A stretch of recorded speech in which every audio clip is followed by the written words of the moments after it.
É muita gente que está presa em um relacionamento adoecido. Muitas pessoas estão em um relacionamento tóxico. O que acontece? Ela tem confundido duas coisas que a Bíblia, a palavra de Deus, nos afirma.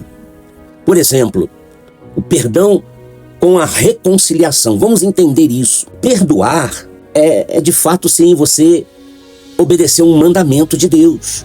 A reconciliação, ela só é válida, meu querido, quando há um reconhecimento por parte da outra pessoa, reconhecimento dos seus erros. Se o teu irmão pecar contra ti e se arrepender, você tem que perdoá-lo. Então o perdão, ele é uma decisão pessoal de cada um perante a Deus. Vê se você me entende isso. A reconciliação, ela de fato exige um arrependimento, ela requer uma mudança de fato e verdade da atitude da outra pessoa. Ela requer responsabilidade da outra parte. Lembre-se que o arrependimento sem mudança, ele é somente um remorso. Tem que haver uma responsabilidade, tem que acontecer uma restauração, principalmente da confiança. Tem que acontecer uma restauração da confiança. Essa confiança ela precisa ser reconstruída com o tempo e, lógico, com atitudes daquela pessoa. O Senhor Jesus, ele sempre perdoa, mas o Senhor Jesus não entrega aquilo que ele pode oferecer. Entenda bem isso. Ele ama, mas ele não dá acesso a quem não está alinhado com a verdade santa. Você quer ver um exemplo disso? Um exemplo bem claro está lá no livro de João, se eu creio, no capítulo 2, versículo 23 e diante. Durante a Páscoa, lá em Jerusalém, o que acontecia? Muitos creram em Jesus por conta dos milagres que ele fazia, por conta dos milagres que eles viam ali. Mas a palavra de Deus diz que o Senhor Jesus, ele não confiava naquelas pessoas. Por quê? Porque ele conhecia o coração humano. Ele sabia quais eram as suas verdadeiras intenções. Analisa, ou seja, o que acontece? Jesus, claro, ele acolhia as pessoas, ele ensinava, ele perdoava, mas ele não se entregava emocionalmente e tampouco caminhava intimamente com aqueles que não tinham uma maturidade espiritual, que não tinham uma verdade, um alinhamento com a palavra de Deus dentro do seu coração. Entenda, meu querido, amar não é você dar acesso, não é você dar condições para aquela pessoa, é você também anular os limites. Lembre-se disso.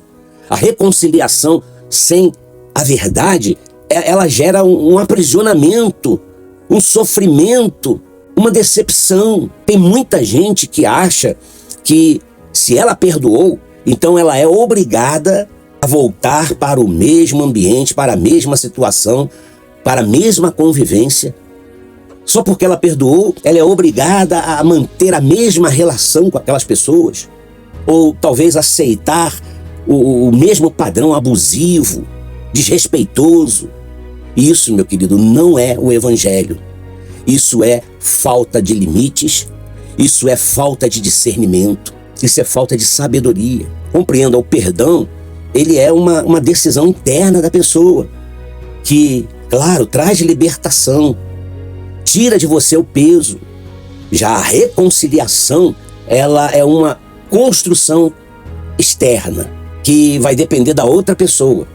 O arrependimento verdadeiro, ele causa mudança.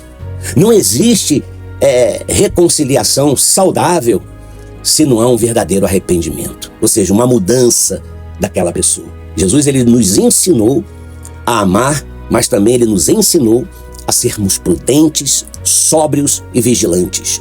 Jesus se retirava de ambientes nocivos, onde não havia honra, não havia verdade, não havia temor. Ele não insistia em lugares onde sua presença era rejeitada. Então, você pode e deve perdoar alguém. Então nós devemos perdoar alguém. E ainda assim, decidirmos não caminhar mais junto com aquela pessoa. Isso não é falta de amor. Não, não é. Pelo contrário, isso é maturidade espiritual. Isso é sabedoria. Perdoar é obedecer a Deus, obedecer o mandamento. Colocar limites naquele relacionamento é cuidar da sua alma, é cuidar do centro da vontade do seu coração. Vê se você me entende. O Evangelho, ele não te chama para ser refém de relações. Ele não te chama para viver aprisionado em relações tóxicas, em relações agressivas, ofensivas. Mas o Evangelho, ele te chama para viver em verdade, em liberdade plena concedida pelo Senhor Jesus, em saúde mental e espiritual. Lembre-se disso. Reconciliação é restauração com verdade, com renúncia, com entrega total, com temor. O perdão, ele liberta. A reconciliação, ela só acontece quando verdadeiramente há mudança. Entenda, colocar limites também é bíblico. A reconciliação saudável, ela glorifica o nome do Senhor. Ela glorifica a Deus, porque ela foi construída em cima ou sobre um arrependimento verdadeiro